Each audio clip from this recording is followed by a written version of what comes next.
The morning sun hung low over the empty parking lot behind Miller's auto repair shop on the outskirts of Ridgemorn, a small town where everyone knew everyone else's business. 7 massive motorcycles sat in a perfect line, their chrome gleaming like teeth ready to bite. The Hells Angels had arrived the night before, parking their bikes outside the shop where they planned to spend the day working on their machines. This wasn't unusual. The bikers had been using Miller's for years, paying good money for the space and keeping to themselves. What happened that morning, however, would prove to be anything but ordinary. Sarah, who was only 8 years old, had been riding her pink bicycle toward her grandmother's house just 3 blocks away when she noticed the row of intimidating motorcycles. Her heart raced, not from fear exactly, but from an instinct that children sometimes possess, a sixth sense that adults often ignore. She had learned to respect the bikers from a distance, knowing that they were not the kind of people you approached casually. But something made her stop.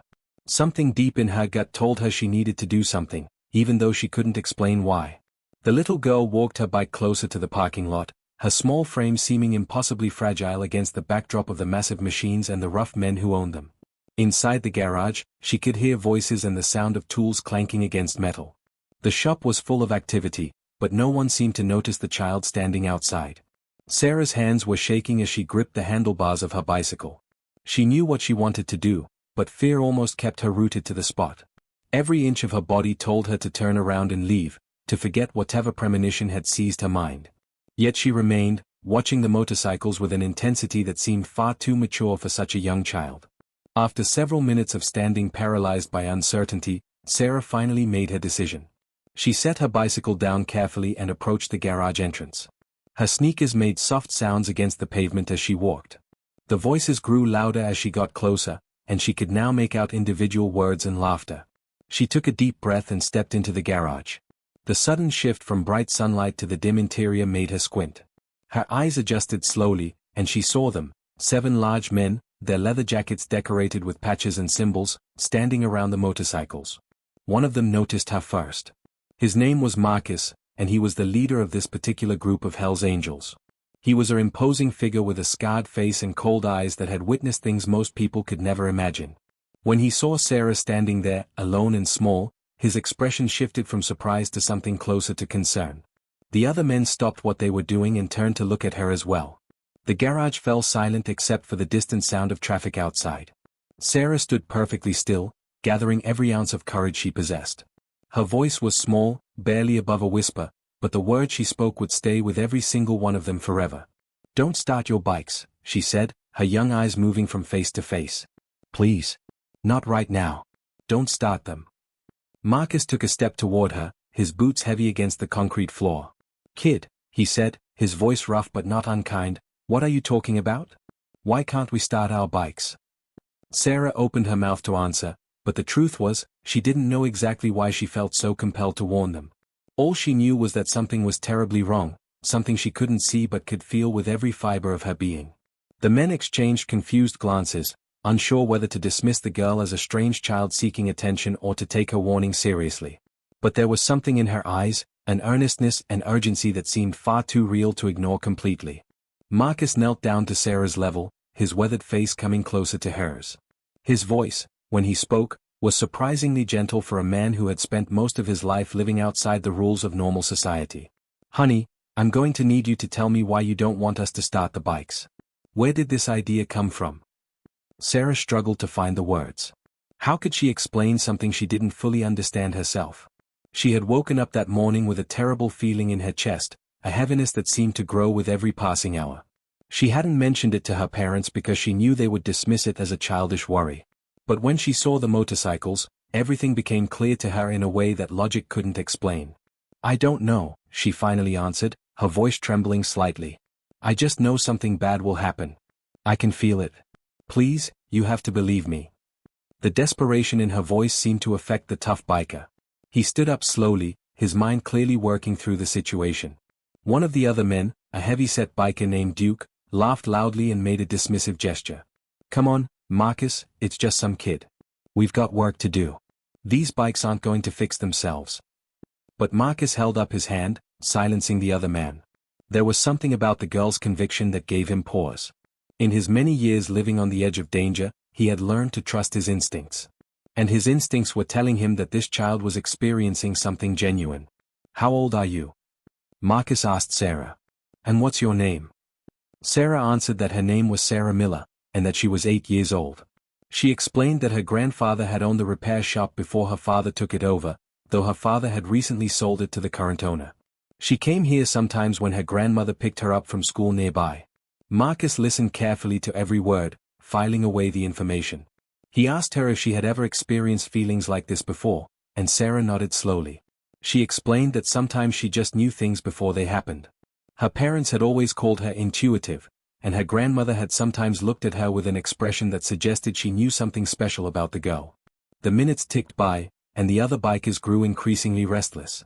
They had plans for the day, work they wanted to accomplish, and a strange child's vague warning wasn't going to stop them.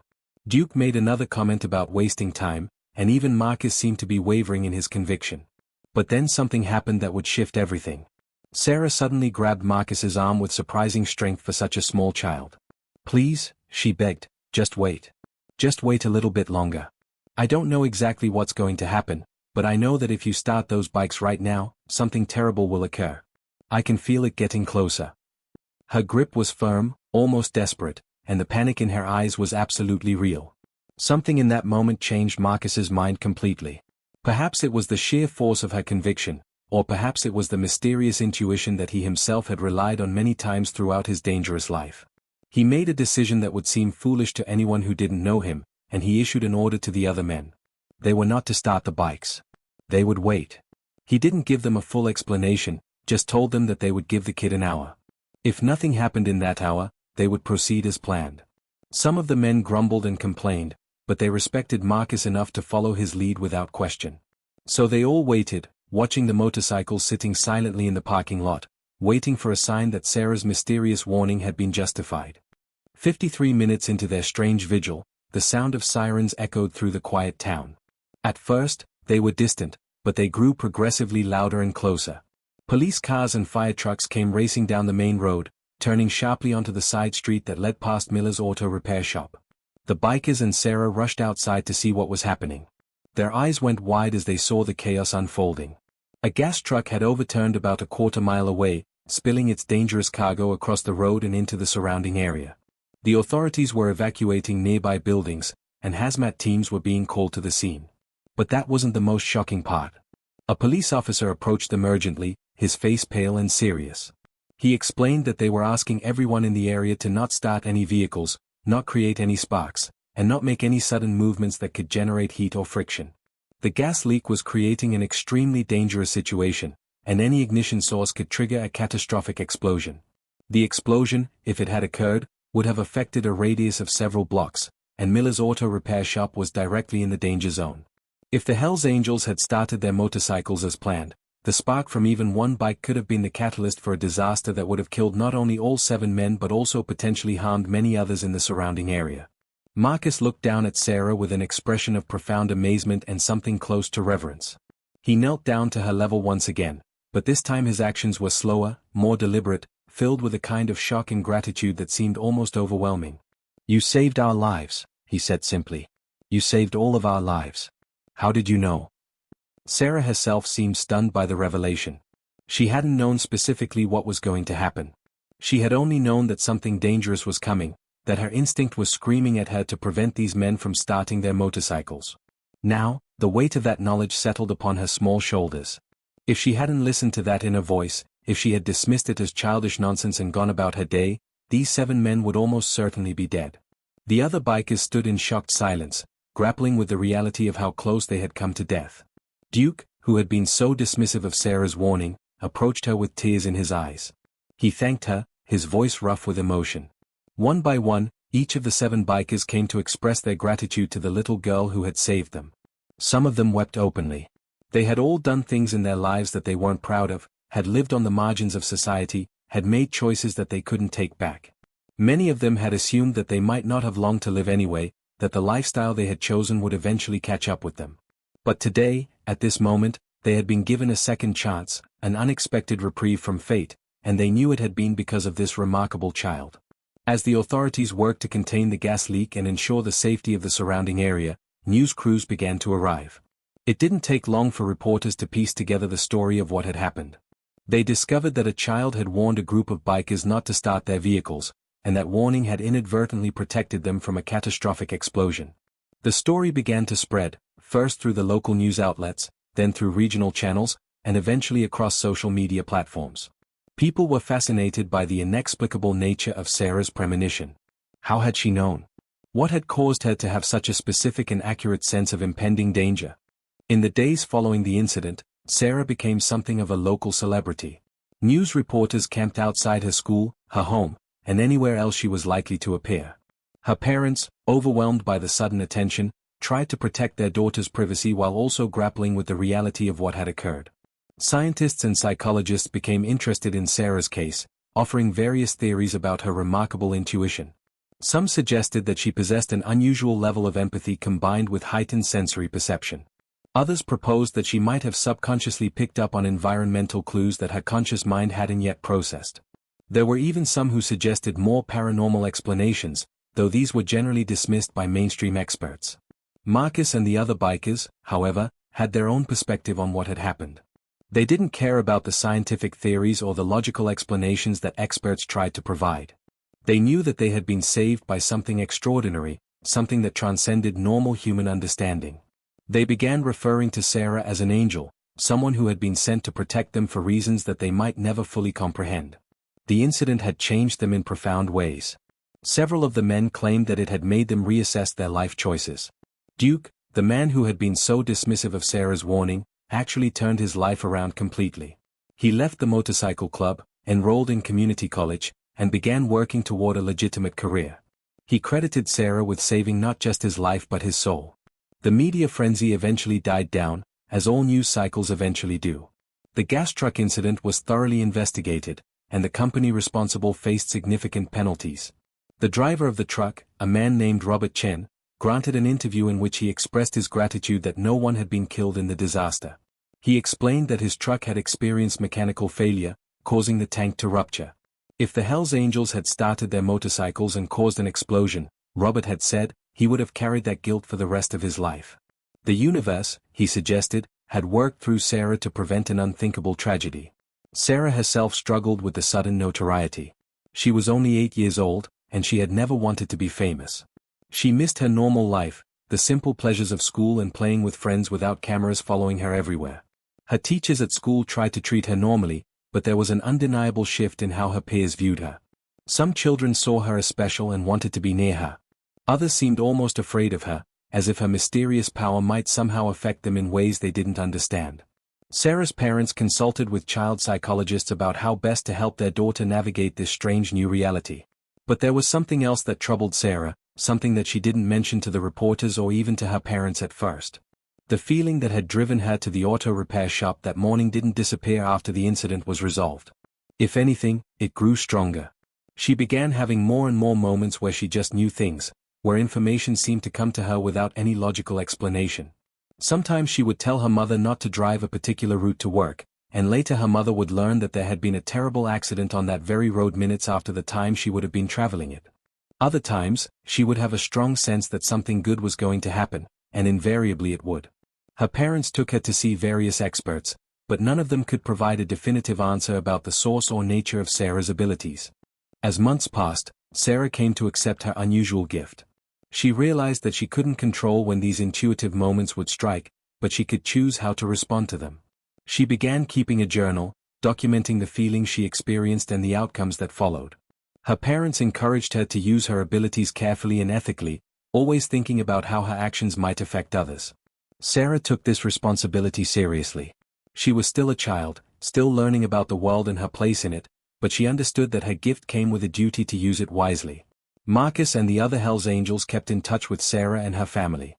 This surprised many people, including Sarah's parents, but the connection between them had become genuine and profound. The bikers had experienced a collective awakening as a result of that fateful day, and Sarah had become central to their ongoing transformation. They established a scholarship fund in Sarah's name, dedicated to helping young people in difficult circumstances. They also became involved in community safety initiatives, using their reputation and resources to promote public awareness about various dangers that young people faced. In a strange twist of fate, A motorcycle club known for its reputation as outlaws became known instead for its charitable work and community involvement. Sarah's story spread far beyond her small town. Podcasts featured her experiences, and documentaries explored the mystery of her intuitive abilities. Psychology professors included her case in their lectures as an example of how much scientists still didn't understand about the human mind.